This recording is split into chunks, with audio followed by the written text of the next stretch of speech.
14 जुलाई की दोपहर को 2:35 पे चंद्रयान-3 को लॉन्च किया गया। 22 जुलाई 2019 को चंद्रयान-2 लॉन्च किया गया और 22 अक्टूबर 2008 को चंद्रयान-1 को लॉन्च किया गया था।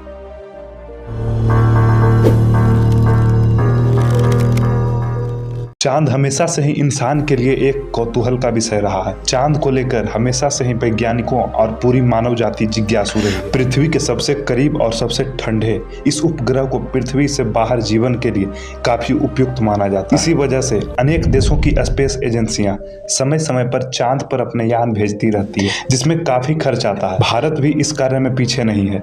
सबसे पहले आपको बता दें कि चंद्रयान भेजने के कई उद्देश्य हैं, जिसमें चंद्रमा की सतह पर सुरक्षित लैंडिंग करना, डेटा एकत्र करना और चंद्रमा के बारे में ज्यादा से ज्यादा जानकारी हासिल करना होता है, जो वैज्ञानिक प्रयोगों का एक बहुत बड़ा हिस्सा होता है। 15 अगस्त 2003 को भारत के तत्कालीन प्रधानमंत्री अटल बिहारी वाजपेयी ने चंद्रयान कार्यक्रम की घोषणा की।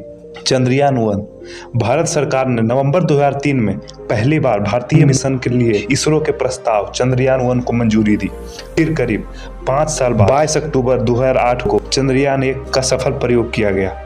चंद्रयान-1 को polar satellite launch vehicle rocket के जरिए सतीश धवन अंतरिक्ष केंद्र श्रीहरिकोटा से लॉन्च किया गया था। चंद्रयान-1 का वजन तकरीबन 1380 केजी था, जिसमें भारत समेत अमेरिका, ब्रिटेन, जर्मनी, स्वीडन और बुल्गारिया में बने उपकरणों को लगाया गया था। जानते हैं चंद्रयान-1 मिशन से हमें हासिल क्या हुआ। चंद्रमा के चारों ओर की कक्षा में मानव रहित अंतरिक्ष यान स्थापित करना, चंद्रमा की सतह के खनिज और रसायनों का मानचित्रण करना, देश के तकनीकी आधार को उन्नत बनाना। चंद्रयान-1 के जरिए चंद्रमा की सतह पर जल तथा बर्फ की तलाश के साथ साथ खनिज और रासायनिक तत्वों का पता लगाया गया। चंद्रमा के दोनों ओर की 3D तस्वीर तैयार की गई। सभी प्रमुख उद्देश्यों को सफलतापूर्वक पूरा करने के बाद 19 मई 2009 को चंद्रयान-1 की कक्षा 100 से 200 किलोमीटर तक बढ़ाई गई थी। चंद्रमा की सतह पर एक हॉरिजॉन्टल गुफा जैसी संरचना प्राप्त हुई, जिसे लावा क्यूब कहते हैं। चंद्रयान-1 मिशन को 2 साल के लिए भेजा गया था, लेकिन 29 अगस्त 2009 को इसने अचानक रेडियो संपर्क खो दिया। कुछ दिनों के बाद ही इसरो ने आधिकारिक रूप से इस मिशन को खत्म करने की घोषणा कर दी। लेकिन चंद्रयान-1 ने चंद्रमा की सतह से 70,000 से ज्यादा तस्वीरों को भेजने के अलावा चंद्रमा के ध्रुवीय क्षेत्र के अस्थायी रूप से छायादार क्षेत्रों में पहाड़ों और क्रेटर के लुभावने दृश्यों को कैमरे में कैद किया और हमें भेजता रहा। इस अंतरिक्ष यान ने चंद्रमा पर पाई गई रासायनिक और खनिज सामग्री से संबंधित बहुत कीमती डेटा भी उपलब्ध करवाया और साथ ही साथ चंद्रयान-1 का यूज करके चांद पर बर्फ संबंधी जानकारी एकत्रित की गई और चंद्रमा पर बर्फ की पुष्टि की गई। चंद्रयान-2 2019 में चांद की सतह पर सुरक्षित तरीके से उतरने में विफल रहा था, जिससे इसरो काफी निराश हो गया। चंद्रयान-2 भारत का अब तक का सबसे मुश्किल मिशन था। यह 2008 में लॉन्च किए गए मिशन चंद्रयान का उन्नत संस्करण था। गैरतलब है कि चंद्रयान मिशन ने केवल चंद्रमा की परिक्रमा की थी, परंतु चंद्रयान-2 ने चंद्रमा की सतह पर एक रोवर भी उतारने की तैयारी की थी। चंद्रयान-2 का वजन तकरीबन 3887 किलोग्राम था। इस मिशन का सबसे पहला उद्देश्य चांद की सतह पर सुरक्षित उतरना और फिर सतह पर रोबोट संचालित करना था।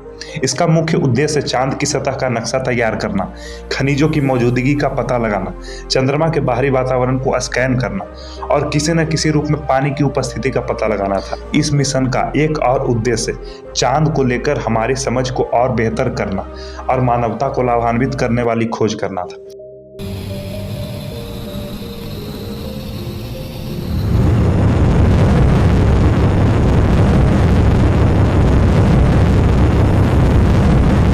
देश के महत्वपूर्ण चंद्र मिशन के तहत चंद्रयान-3 को श्रीहरिकोटा स्थित अंतरिक्ष केंद्र से प्रक्षेपित किया गया। आइए जानते हैं चंद्रयान-3 की खासियत और इसके भेजने के क्या उद्देश्य थे।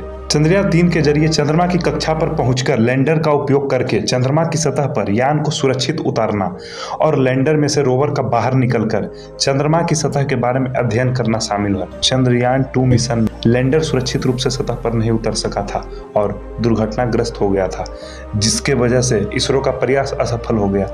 तब जाकर इसरो ने चंद्रयान-3 लॉन्च करने की योजना बनाई। इसरो के मुताबिक चंद्रयान-3 के 3 मकसद हैं। नंबर 1, चंद्रमा की सतह का पता लगाना है, खासकर उन क्षेत्रों का पता लगाना जहां अरबों वर्षों से सूर्य का प्रकाश नहीं पहुंच पाया। वैज्ञानिकों और खगोलविदों को इन अंधेरे क्षेत्रों में बर्फ और मूल्यवान खनिज संसाधनों की उपस्थिति पर संदेह है। नंबर 2, चंद्रयान-3 के माध्यम से उपसतह और वायुमंडल का भी अध्ययन किया जाएगा।